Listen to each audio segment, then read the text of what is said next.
देखें अपनी सेहत के हवाले से, अपने दीगर जो उनके मामलात हैं, वो एक बहुत बड़ी पार्टी के, पाकिस्तान की सबसे बड़ी पार्टी के रहनुमा हैं, रहबर हैं, बानी चेयरमैन हैं। उनका हक़ है कि वो मालूम रखें, इत्तला उनको मिलती रहे कि मुल्क में क्या हो रहा है। तो ये एक साजिश है उनके ख़िलाफ़, और जो 8,000 और वहाँ पे कैदी हैं अडियाला में, उनको भी इस जबर के तहत रखा जा रहा है कि कोई उनसे मुलाकात नहीं कर सकता। तो ये आमिर फ़ारूक साहब ने, चीफ जस्टिस ने आज कहा कि आप इस बात को ख़त्म करें और 26 को मुलाकात कराएं। अब हम उनके ऑर्डर का इंतज़ार करेंगे।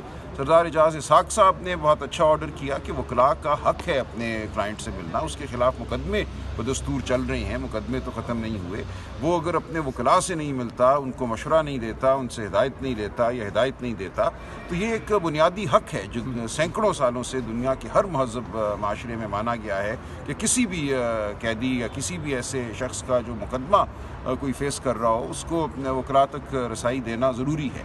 लिहाजा हुक्म हुआ है कि आज 3 बजे यहाँ इस्लामाबाद हाई कोर्ट के अहाते में जो अदालत है सरदार एजाज इसाक साहब की, उसमें इमरान खान साहब को पेश किया जाए, और अगर पेश नहीं किया जाता तो कल सुबह माकूल वजह बताई जाए। आज भी तौहीन अदालत के केस था, तो इसमें भी दोबारा तौहीन हो सकती है? बिल्कुल हो सकती है, बल्कि रियासत ने तो ये मौक़िफ़ उठाया कि हम तौहीन करते रहेंगे, आपने जेल में डालना है तो डाल दें, आप इसके अलावा कोई फ़ैसला नहीं कर सकते, कोई हुक्म नहीं दे सकते।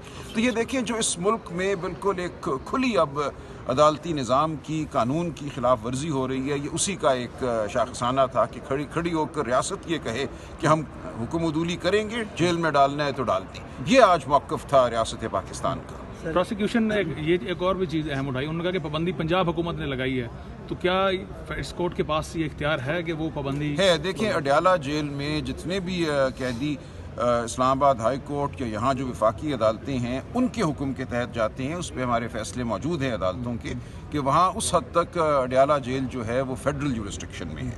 लिहाजा अडियाला जेल में क्या होता है, क्या नहीं होता, उन कैदियों के हवाले से उसका तमाम इख्तियार जो है वो इस्लामाबाद हाई कोर्ट को है। सुप्रीम कोर्ट में जूनियर जज को सर चीफ जस्टिस बना दिया गया है, तो सर तरीके इंसाफ की